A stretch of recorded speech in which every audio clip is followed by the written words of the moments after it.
Hello and welcome to the Sandro Forte podcast. Over the many years I've been running a successful business, I've met, directly or indirectly, many successful people from entrepreneurs, sports stars, celebrities, and dare I say, even royalty. So what makes someone successful? Do we even know what success is? And the all-important question, can we create it for ourselves? This podcast series invites a diverse group of people to share their insights, their wisdom, and the things they've learned along the way.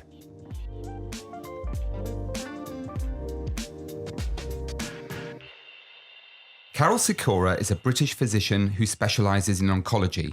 He graduated from Corpus Christi College, Cambridge, where he earned a double first and went on to receive his PhD at Stanford University.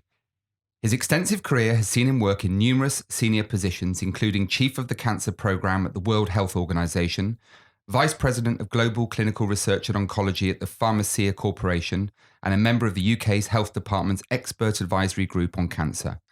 Currently, he's Medical Director of Proton Partners, a company developing proton cancer therapies in the UK, and he's also Dean of the University of Buckingham's Medical School. Quite a CV.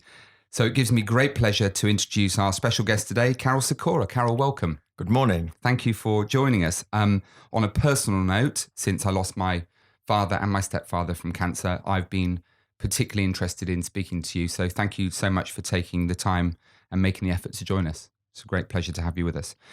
If I may, since we only have about half an hour to have a chat and find out all about you, could I start just by asking you a little bit about yourself? You know, where's Karol Sikora from as a name, for example? So my father came over from Poland during the war as a captain in the Polish army, ended up in Scotland, Saturday night officers' dance, met my mother, and that's it. I'm an only child and no brothers or sisters. And it's strange having a name like Karol, teased at school, of course, and a funny name like Sikora. But I remember when I went to medical school, this shows how much times have changed.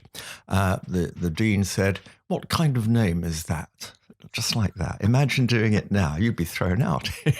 My mum's name's Karol, actually, and my family also settles in Scotland. We have loads in common. And I also went to Corpus Christi School. How bizarre is that? There you go. Loads and loads in common. So a little bit about your background. Where did you grow up? So I grew up in Stafford in the Midlands. My father was an engineer, worked for English Electric at the time there. And happy memories, state school. Corporation Street County Primary. It was great fun. It was my happiest time, I think.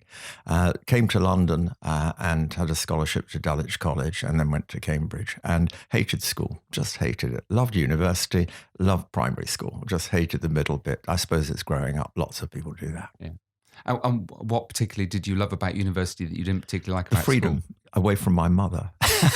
She was a tyrant. She was an infant school teacher and bullied me, intellectually bullied me to work. I'd come home in the school holidays from Cambridge and she said, "Have you got work to do?" I said, no, I've got no work to do. "You must have work to do. Get some work to do." I mean, school work, book work. And I said, "It's not quite like that. You don't have to work 24/7. But she didn't believe me. So what's really interesting is I don't suppose too many people would have your kind of CV having really hated school because, most of us would associate all you've achieved in your career with a great deal of intellect, academia. When did you discover your desire or your wish to go into medical practice? At a very early age. I was about 9 and I thought doing medicine would be quite fun. And then gradually I got more and more interest in the whole thing. And then when I was 16, my father died of cancer. And so I used to go to the Brompton Hospital and wander up there and see him. And it was so badly handled in those days. Not that it's always well handled today, but it was really badly. The communication was really poor. And the attitude was very much, don't say anything to anybody. Don't mention the C word. There was nothing, no information. Of course, there was no Google. And so it looked like a fascinating disease, and that confirmed that I actually wanted to do oncology. So it's rather unusual at the age of 16 wanting to do oncology. It wasn't some sort of emotional vengeance for my father. It seemed a very interesting problem that was almost certainly, I thought at the time, completely soluble. But then most of us did then. Can you dispel a myth for us before we go any further? Now, there's this conspiracy theory that, of course, there is a cure for cancer.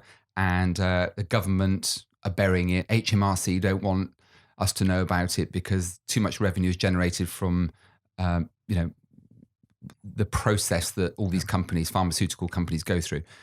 What's your position on that one? No, I've read articles on it. I've spoken to people that genuinely believe there's a conspiracy and the cure for cancer is out there. It's actually very cheap and it doesn't have any side effects.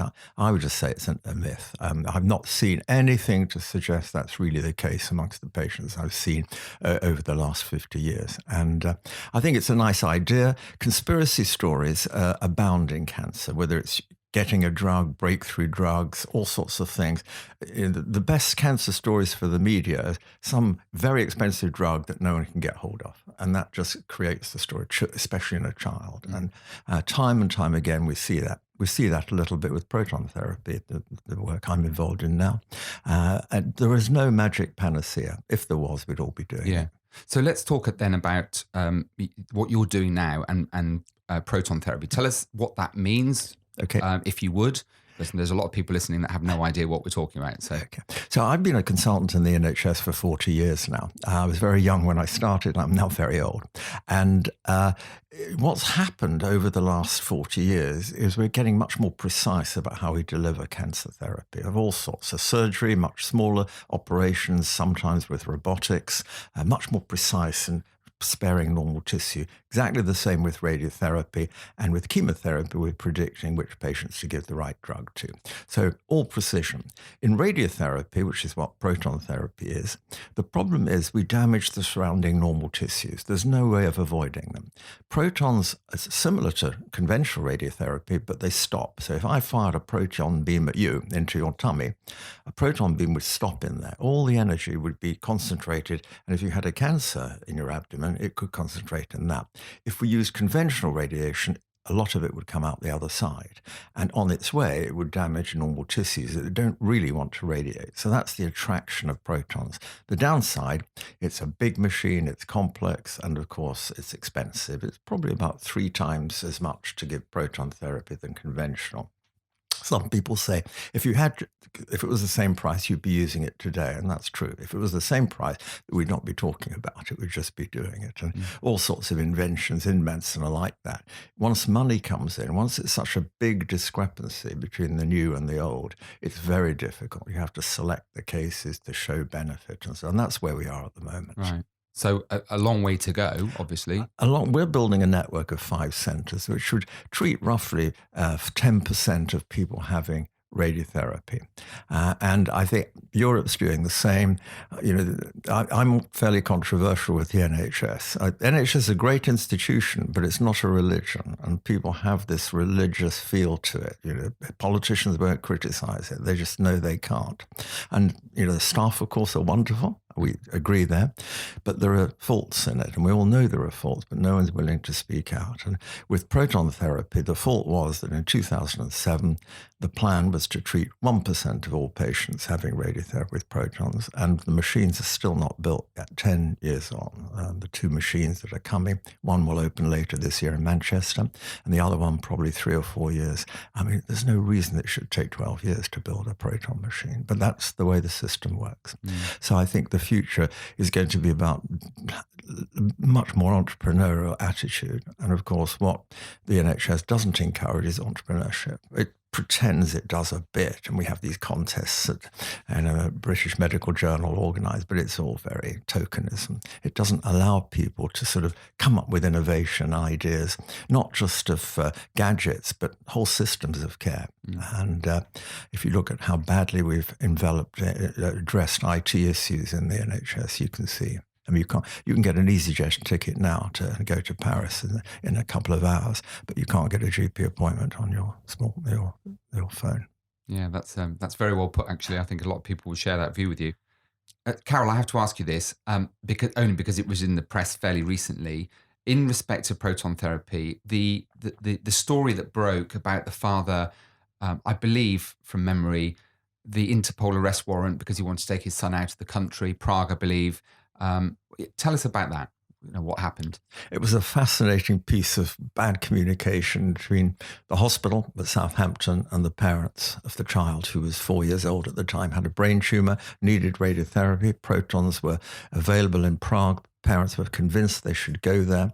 They argued with the doctor. The doctor said there's no point, and so they just took the boy out of the hospital without telling anybody. And so the police were contacted, Interpol arrest warrant was handled out, and the parents were arrested in Barcelona, where they had a holiday flat on the way to Prague to get treatment. Boy got treated, currently very well, no problems, and indeed the rare type of tumor he has now been added to the list of NHS indications for proton therapy abroad. So the parents were sort of right in the end. It was just a rather barbaric way to arrest them when they've got this sick child with them. And everyone was embarrassed. You could see, I remember seeing the police inspector giving an interview on television. He was embarrassed by all this. It was clearly a cock-up of communication. Better ways to handle this sort of thing must be better. So you've obviously given such an extensive career. You, it would be fair to say, Karol, have seen the best and worst of the NHS over a long period of time. Yeah. You've seen development in all kinds of medical treatment. Let's just for the moment refer to proton therapy as conventionalist. Yep. And let's talk about alternative therapies, because there's a lot of people out there that advocate, well, if you just have a positive mind, you can overcome, all sorts. What's your view when people say, I'm going to forego the conventional treatment and I'm going to seek alternative? Does it work in your experience? Is there a time and a place? It's a very interesting question. I was fascinated by it 20 years ago, and we actually had a program of complementary medicine that I set up at Hammersmith in conjunction with a group at Bristol Cancer Help Centre.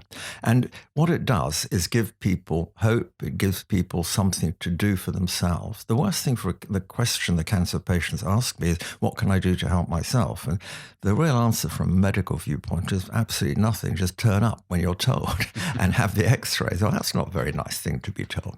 And study after study shows if you give people something to do, they embrace the whole thing psychologically. Going on a cancer journey is quite a ride for some people, emotionally and psychologically. And so by encouraging them to do things, it doesn't matter what it is, and different people like different things, reflexology, yoga, massage, meditation, all these things help people get around the fact. I mean, one day you're walking along the street perfectly normal, not thinking any medical cares. The next minute you've got a diagnosis of cancer with a potentially life-threatening situation. So having things you can do, things you can talk about is helpful. The problem with clinical training, and what really all doctors have, is it tries to take the emotion out of it. And that's how you have to be non-emotional and not to get involved. So you can go home in the evening and forget about the whole thing. And some of my colleagues who've not been able to do that, and some people don't stay in cancer. So I think going back to complementary medicine, does it cure cancer? Maybe now and again. I can't deny that there are some unusual results, but on the whole, no. What it does do is provide a much better backdrop to let the real medicine cure people. I mean, this is $1 million question. I know respectfully you don't have the answer, but how much does stress, a lot of people listening are perhaps thinking about embarking on a career, and it's not just about striving to achieve success, whatever that looks and feels like, but it's about trying to create that work-life balance. And this is coming from a question. This is a question being asked by somebody who lives with stress all the time, one degree or another. Is there any evidence that supports this theory that stress plays a very important part in one's health? No. Some people need the stress to live, and some people enjoy it, and that's the real problem. What's stressful for one person, not necessarily stressful for the other. If I had to ride a bike in London, I'd be totally stressed out because I've tried it and I just get so nervous. Where other people just run me down with their bikes out there. So I think it's very difficult to measure. Study after study has tried to look at stress and cancer, and there really isn't much evidence. And, because of this variation in what's a stressful event. So you can look at very stressful things like bereavement, death of a child, all this sort of thing. Does that relate to cancer in subsequent years? And the evidence is very poor. So if you do feel, don't worry about being stressed, I would say. Very. It's a healthy reassured. approach.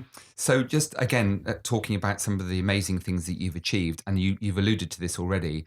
One of the biggest challenges in your life, in your working life, Karol, must be dealing with people with different degrees of cancer at different stages. And you talk about being emotionally quite detached. I'm paraphrasing here, but emotionally quite detached. How on earth do you do that? I know there's a degree of training, but does it take a special kind of person to? No, I think it selects out people that can do it, and just as certain other specialties select people that want to do other things. And medicine is a very diverse career. So, when the new medical students start, I tell them, if you hate patients, there's a role for you in medicine. If you find you just can't stand talking to people, you can be a pathologist and deal with dead people. You look at x-rays.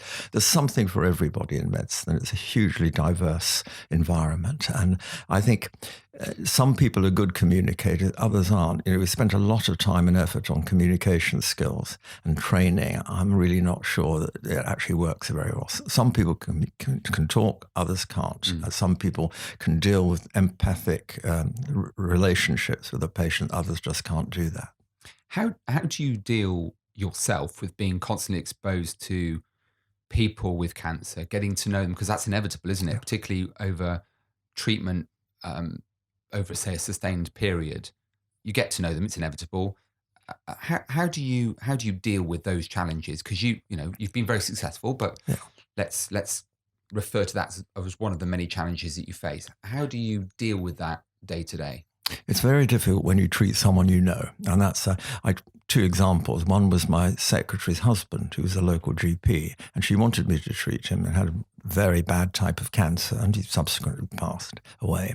And it was just very difficult doing that, and that was the wrong thing to do. I should have said, no, I can't. We're going to have to refer this on. The other one is getting to know people that you know are inevitably going to die, and getting to know them as a friend. And it's a very intelligent journalist, in fact, whose wife was pregnant with the first child, and he wanted to survive to see the baby. And I sort of tried to promise to him that we'd try and keep him going till then. And we went round for dinner to his house. It was just awful, the whole thing. We realised we were getting, with my wife, we got to know them a bit, and then he subsequently died, unfortunately, before the baby was born. And that's what happens in cancer. So very difficult. So avoiding these situations is what we all try and do. Earlier on, Karol, we talked about the NHS. I don't want to get too controversial here, but I think it's becoming a more immobile, inflexible kind of a monster. Do you see a day when we have a privatized NHS or something alternative? I mean, what's the future of the NHS? Because there's a lot of people out there at the moment thinking, do we go down the fully privatized health insurance, medical insurance route? The NHS needs to be changed in some respects. It has so many great qualities, as you alluded to earlier, but what's the future of the NHS in your opinion? What people really love about the NHS is what's called universality. Everyone's going to get treated. And that you have to preserve. And all of Europe has that. So it's nothing to do with the NHS. It's nothing to do with Britain. Everything else, the systems, the way it operates, the trusts, the hospitals, the GPs, this is all process, and that could be changed. I think we've got all sorts of problems. The biggest challenge facing society is people over my age. So I'm working. Most people at my age are not working, and they're enjoying themselves, but they're also going to get ill, and their costs of their illness are going to go up and up as we go. So your generation is going to pay. If you have an NHS only, your generation is going to have to pay for all my healthcare needs, which are going to be much more expensive than they were when I was paying my taxes at the full. So I think the problem we've got is some other mechanism, transaction has got to come. So retain the universality, which is what the voters love and the politicians love, but look at the way, make it efficient and make access to care much more efficient, because access is complex and people can't get to see their GPs. When they do, they're in a queue to wait to get tests and so on. All that can be changed. And when I was a young doctor, it was fun. It was great. No one counted the costs because nothing cost anything. Now everything costs. A scan costs £5,000. Some of the scans we do. Do you really need to have that? Can we look at another way? So rationing abounds, basically. Do Do you encourage, therefore, people to consider insuring themselves? Because that seems to be the way America is going, for example. I think that the way forward is some sort of mixture. So, if you get run over in the street, it's all free and it's taken care of. You have a baby, the same. But if it's something that's long term, some sort of contribution has to come from somewhere, from the patient. And, I tell people health insurance in the current system at the moment in the UK is probably not worth taking if you're over 50 because the premiums, unless you get it free from work, because the premiums are so high. Better just to keep £5,000-10,000 in a little pot. And if you need a knee operation, get it done privately. And use the NHS when you can. After all, you've paid your taxes. But it is a system that it's unbelievable what you see going on to save money now. Yeah. And on that subject then, and going back to your love, your current love, passion, proton therapy, something you obviously believe in, do you see the day coming when that becomes more affordable? Because it seems to me from what you've said so far, it's out of the reach financially of many people. It is, and the cost of proton treatment would be about £50,000, which is, for most people, difficult to quickly get unless you sell cars. Or my car, you wouldn't get £50,000 for, I can assure you, but you get a mortgage on the house and that sort of, and that takes time and emotion and so on. So I think one has to have some sort of insurance scheme, whether it's public or private, doesn't really matter. What we've done with Proton Pilot is a private company, City Investment, but the idea is very much the NHS get a discounted rate on it for patients with the indication that they'll treat. Now, not everyone will get treated by the NHS, whereas in the private sector, the insurance companies have a much broader range of indications. And obviously, if you're self-pay, you're your own boss, and that's the ultimate of healthcare. And tell us about the success you've had with proton therapy. So we only opened in April this year, April 18 in Newport. We're building 5 centres in the UK, and we've treated about 20 patients now. And it's early days, but it's all gone very smoothly. Side effects are minimal, and that's the beauty of it compared to conventional radiotherapy. It takes the same time. It's obviously, you have to go to where the centre is. At the moment, with only one centre, you have to go to Wales. It's not a bad place, Wales. And and the Gower is very beautiful. And there's no doubt that when we get the network up, which will be about next year, we'll have 4 centres open. It'll be a lot easier for people. So I want to ask you, Karol, if I may, you clearly are a very inspiring man. You've achieved an awful lot. Who inspires you? Is it, there's obviously people you follow through your career. Sure. Tell us about the people that you kind of look up to. So 2 people, one guy called Louis Pasteur, who actually wasn't a doctor. I didn't realize that at the time, but he was a biologist in France, and he discovered the anthrax bug. And I remember reading about him, and he was a microbiologist, really. And the second was Sam Cole, who was my school teacher in biology at my secondary school. So although I didn't like the school, I liked this guy. And he made biology really fascinating. And I think that as teachers have a profound influence on people in terms, I don't mean in career choice, but just on what they want to aspire to later on in life. And so I think some of my teachers were very good at that. Let's find out a little bit more about you, if we may, because you've been very modest and kind of skirting around the edges. Your upbringing, we know all about that, but your career, where you've gone down many paths. What parts of what you've done have you really enjoyed? So I enjoyed being a young doctor. That was just tremendous fun. And you don't have the politics and to deal with difficult people. I remember looking about a course on conflict at work. I said, how could there be conflict at work? It's just fun. And I think I see that in a lot of young doctors. They're enjoying themselves. Now it's much more bureaucratized, and some of them online all the time. Whereas in those days, we didn't have to do that.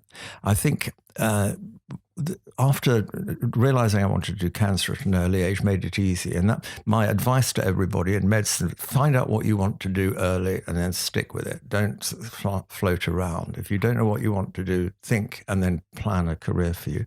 And most people that have been successful in their careers have gone down a straight track and not gone into multiple things. The other thing I enjoy is traveling, seeing medicine, especially cancer medicine, interpreted through different cultures. Rich, poor, doesn't matter, black, white, doesn't matter where you go, it's all different. So you're doing the same thing, but in a different culture. And the way in which the patients are being handled, talked to, is very different in different places. Japan's fascinating. They're still, in many places, don't tell cancer patients they have cancer in Japan. Unbelievable. Wow. And 40 years ago, we were doing that here, but now everyone gets told. Whereas in Japan, they don't do it. And it's a much more hierarchical system. The doctor sitting behind the big desk, and as we used to do. Now we've adopted a coffee morning consultation, which the idea is you have a table and there's no couches or anything, and you just drink coffee. Trouble is, if you're in the NHS for the morning and seeing 20 patients, that's 20 cups of coffee you've got to drink. It's not possible for the doctor to drink 20 cups of coffee without exploding. But the idea is that healthcare is much more a balanced conversation about what the options are, what's likely to happen, and so on. Whereas in the past, we didn't do that. I noticed you're drinking black coffee today, Karol. So there's obviously it has medicinal benefits. It does. It does. Good for you. I must admit, you and I share the love of that. So if you would just talk to us a little bit about where you see the business that you're currently involved in going. This is a huge question. Do you see a day in your lifetime, my lifetime? Do you see a cure for cancer? I mean, we're already starting to see it, aren't we, in some respects? But do you see that happening sooner rather than later, or do we still have a long way to go? I mean, I look back at the past 40 years, and when I started, around 35% of people with cancer were cured, and now it's 52% in the Western world. And that figure will go up, and you don't see it happening. It's not single events that are making it. It's better diagnostics, better scans, better molecular markers, and so on, and obviously more drugs and other treatments. Protons, a small contribution, and so on. So all moves forward. Will we all ever have a day with a world without cancer, which is going to be the strapline of the UK's cancer charity, but they decided it's unrealistic to have a world without cancer.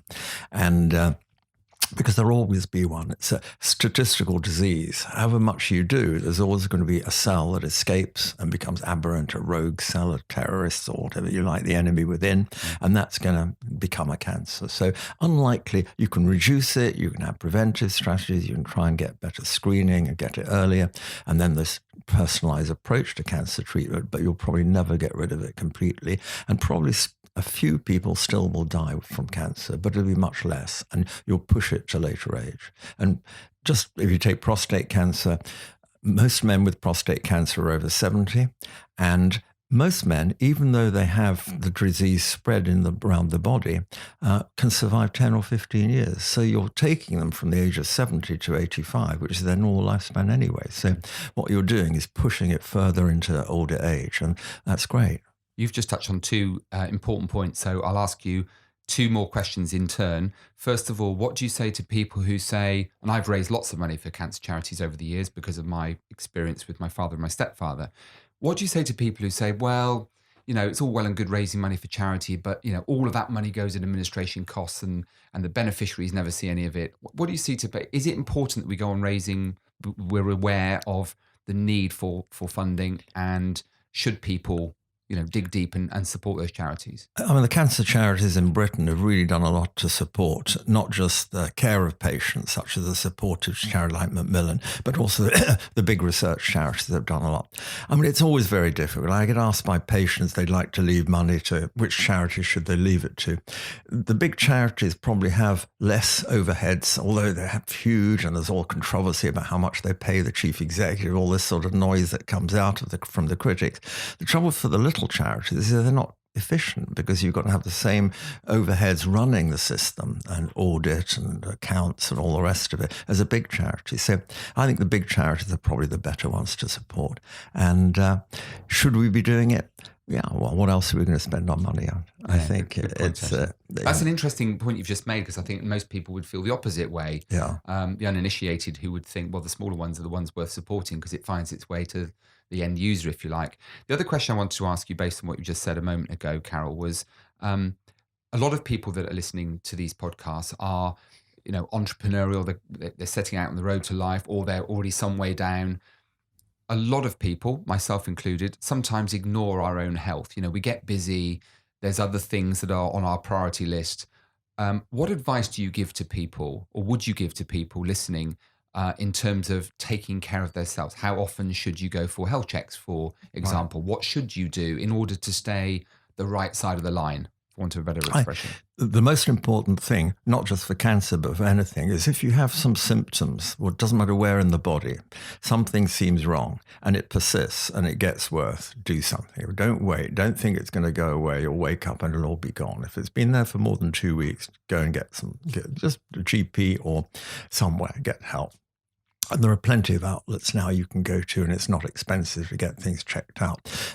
I think the trouble is people do ignore symptoms and at their peril, really. So, but a lot of people that are very successful, I know they go for expensive whole body scans and so on. There's no evidence it really does any good. It's just being aware of your own body when something goes wrong.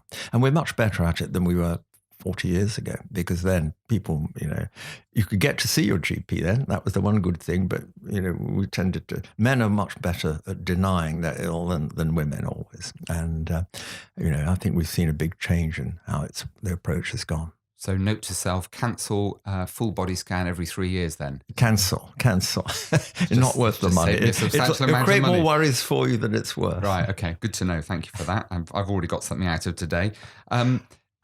Other notable achievements that I mean, you've done loads. I don't even know where to start. But other notable achievement. What's next for you? I mean, is there a next? Yeah. Or are you just going to focus on what you're doing?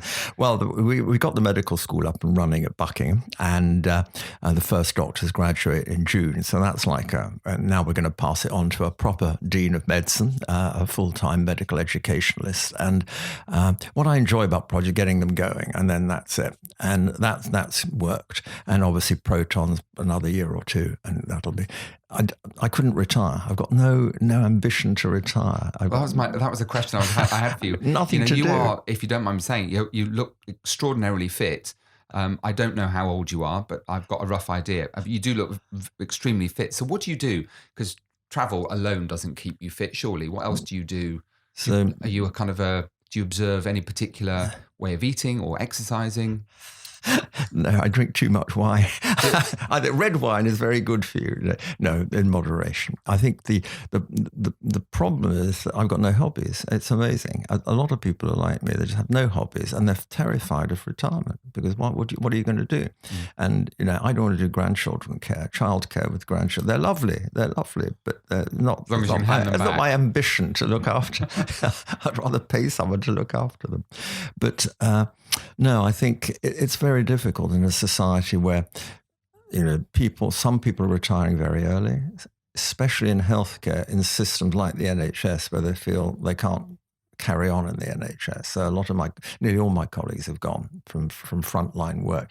It's true that I'm not really in the front. I do a clinic, but there's no pressure in it. Whereas running a clinical service in the NHS or indeed anywhere is continual pressure. So I don't have that. So I get the good bits of medicine without the bad bits, just as I had when I was a young doctor. Any particular goals? Any things you still aspire to do in the extensive time you have left? I think trying to get decent cancer services, trying to enrich countries and poor countries. I think even here, it's the variability that's the real problem in healthcare throughout, that no industry can sustain the variable in quality and access that you have in health systems. And it's ubiquitous all over the world. So trying to do something about that here. And I think there's quite a few people like us that we're getting together to see how we can make changes there. And it's a whole systems approach that's needed. And it's actually nothing to do with money. It's the systems are all there. The tools are there. They're just not being used effectively. A question we ask all our guests, Karol, so I'm going to ask you. You don't get away with it, I'm afraid. And that is, particularly enjoyed speaking with you today. And given that you are a man of considerable experience and all that you've achieved, probably a better answer from you than almost from anyone I can think of, really. Let's imagine for a moment that you're talking to a 15-year-old version of Karol Sikora, and you're giving this young boy some advice as he sets out on the path of life. What advice would you give that boy? I think the most important thing I did wrong, was probably knocking the NHS, taking a system and saying, this is crap, instead of saying, this needs a bit of improvement. That would have been a better way of dealing with the situation. I think that's the advice I'd give. Being controversial is all right, but there's an establishment. And if you rock the establishment, it doesn't matter what you're doing in medicine, in other structures, it's very difficult. If you're an entrepreneur, it's a little bit easier because for now you have to have the idea, the business plan has to work, and then you change the system from within, if you like.